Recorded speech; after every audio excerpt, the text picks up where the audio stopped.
Welcome back to the Human Performance Series. I'm joined by Kurt, and we're here to find out more about what he does.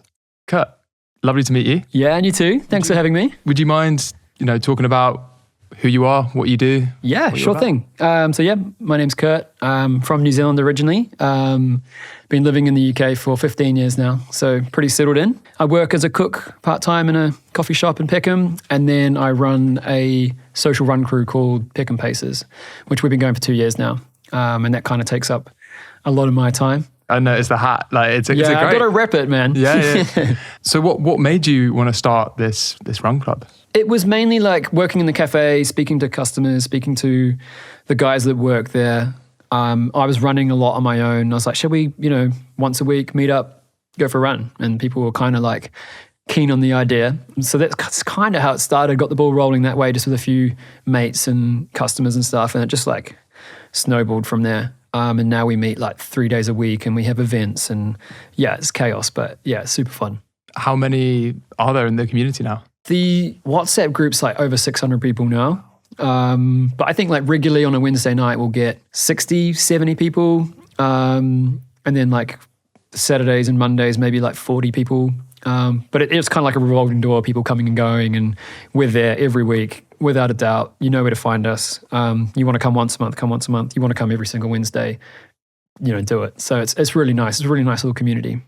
And was there a moment where you realized that you were, into running or, pushing yourself in terms of getting outside and going to exercise?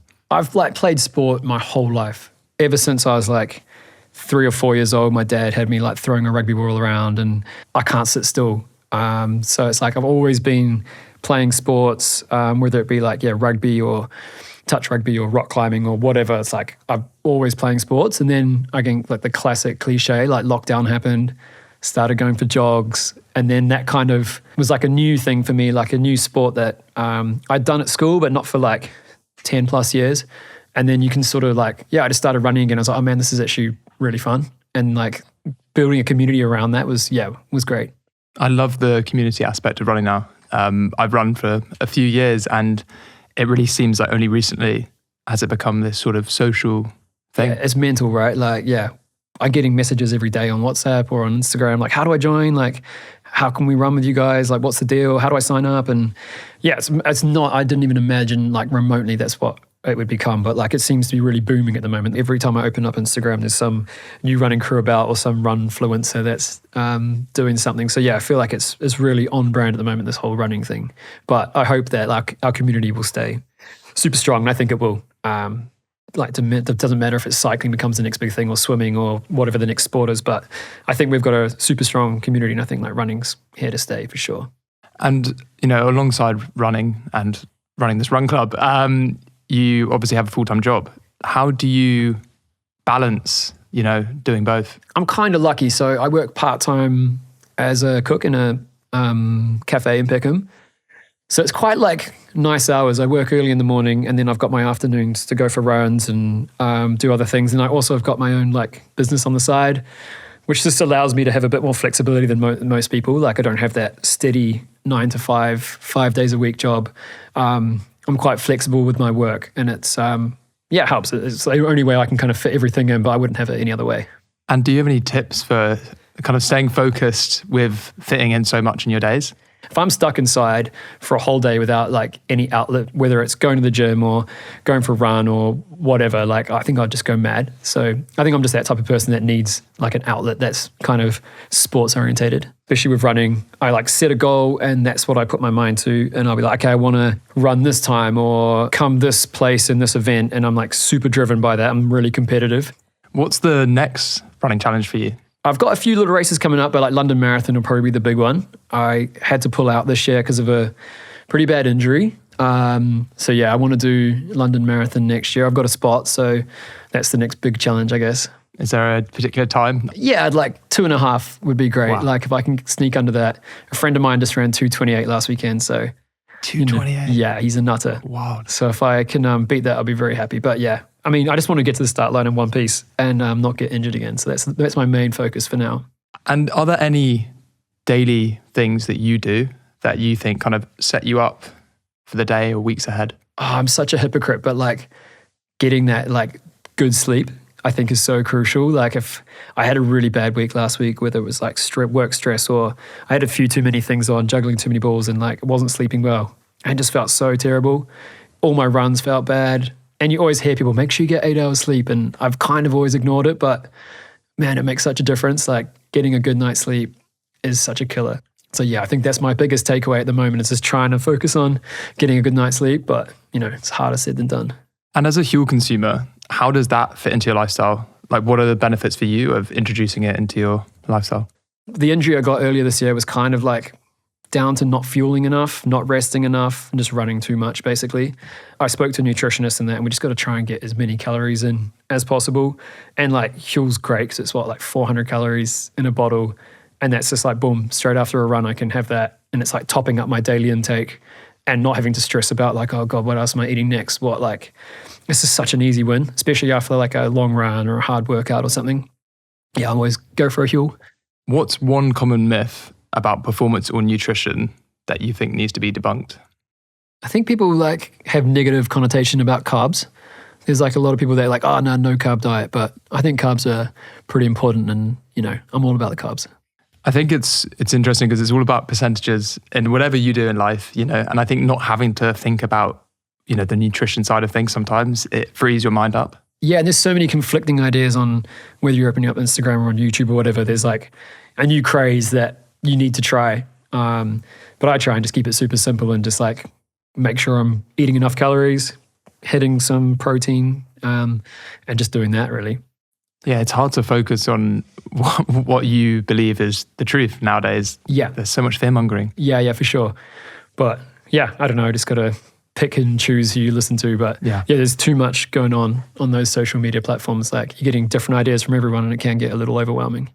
And with taking on so much in your life, like what inspires you to keep on moving? Like when it comes to sport, I'm very like ambitious and competitive and like I want to be the best I can at that sport. So if I like take a few days off, I'm like, I've only got myself to blame.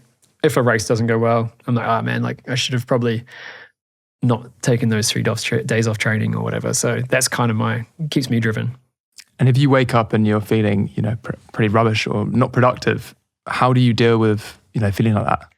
I think it's good to listen to your body. I think that's, again, one of the things I'm not very good at. Like if you are super like not feeling good, super tired, taking a day off is not going to hurt. I know I kind of said it bad just then, but like if your body's really not up for it, take a day off. But usually for me, if I'm not feeling up for it, just getting out the door, getting some fresh air, even if it's just like, 15 minutes around the block, I usually feel better for it, unless I'm like sick or something. But if I'm just like really tired or whatever, I think sometimes just getting some fresh air, going around the block is going to help. How many kilometers are you currently doing a week? So about like 85. Yeah, I mean, it's hard. Like some of the guys I train with are up in like the hundreds. So there's and then you look at some of the pros and they're hitting close to 200. So it's like, there's a huge scale. You just got to find what fits in with your lifestyle and like what your body can handle as well. Having such a big community like that, you must be able to just, discuss so much because obviously you're all at different levels and walks of life. You must learn so much about like just people's performance. Oh, massively, yeah. Like we get, the guy ran 2:28 on the weekend and then we've got guys that are still trying to run their first ever 5K. Like they're doing the couch to 5K or whatever. And it's like, but we all hang out together. We go for drinks after a run. And yeah, it's good to hear different people's perspectives and other people's goals. And yeah, I think that's what makes the community work. I feel like I probably know the answers to this, but what does downtime look like for you?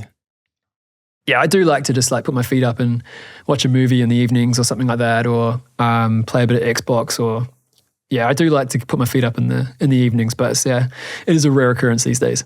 In terms of advice for your younger self, what advice would you give? I guess like just surrounding yourself with people that have the same kind of goals as yourself. If you're trying to get super fit and get healthier, but you're still hanging out with the crowd that goes out partying 3 nights a week, it's going to be so hard. Like it's great to have those people in your life, but finding friends that have similar goals to you and similar ambitions, I think, is a massive thing. Because like going on a journey where you're trying to get healthier with people with the same goal in mind is way easier. For sure, yeah. And it can be difficult as well to kind of almost figure out who those good influences are in your life. Exactly.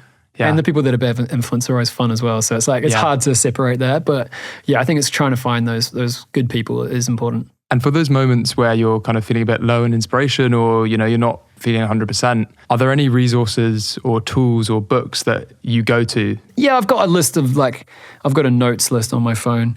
And whenever we talk about books with friends, I've got loads of books on there. And I think just reading is like another good way to shut off from the world. And it's something I probably need to do more of. But, you know, put the phone down, turn the TV off, just read a book. I think that's pretty good for the old brain as well. And what's one thing about your journey that you think would surprise people? I played touch rugby to a pretty high level, and it's a very niche sport here in the UK, but it's quite big in New Zealand. So every summer we'd enter tournaments and we'd play touch rugby, and it sounds silly saying it, but yeah. And then when I came over here, I was playing like all around the UK and actually made the England team. Wow. So yeah, it was super fun, but like I don't tell that many people because people were like, touch rugby, what's that? Isn't that what kids play? So that's probably one thing not many people know about me. It's really interesting. I didn't know it was a professional sport. Like not professional, but as in like it was its own. And so I knew obviously it's a game. Yeah. Very different skill set. Yeah, like, for sure. You're going to be, I assume, super agile, you know. But yeah, that must have been interesting seeing that performance of like, right, I'm playing something to a very high level. Yeah. I think over here it's like definitely not as big as New Zealand, but there is like a Euros and a World Champs and a World Cup and all that. So yeah, it's cool. It's fun. And do you think that doing that has, you know, that's bled into parts of your life now? Yeah, I think so. I've still got friends that I catch up with, and most of them are kind of scattered all around the world now. Like most New Zealanders are pretty transient, all the guys that lived over here. So yeah, they're all scattered around the world, but one of them's coming over next weekend. We'll be able to catch up with him. So what's next for Peckham Pacers? We've got loads of exciting stuff like in the books for next year. We've got a big crew doing Barcelona half marathon in February. I think it's like 20 of us. So that'll be really fun. Doing a little away trip with the crew. And yeah, there's probably like loads of other events we can do. But yeah, I think just for December, we're going to start winding things down now. What's been your favorite moment since starting the run club? Oh, tough one. This sounds so cheesy. This is really corny, but just seeing people that have actually made proper friendships from the club that like didn't know each other before they came. And then now I see them like hanging out on the weekend together or going for a run together. I'm kind of like, that's so nice. People are like actually making friends, and like as an adult, that's pretty tough. Yeah, there's not many situations where you're promoting like a great habit as well. Yeah, like, you know, yeah, true. In the UK, you know, pub culture is such a big thing. Yeah. Not that that's a bad thing, but you know, you're able to help people achieve their goals, but also like, you know, you can make friends as well. Yeah, exactly.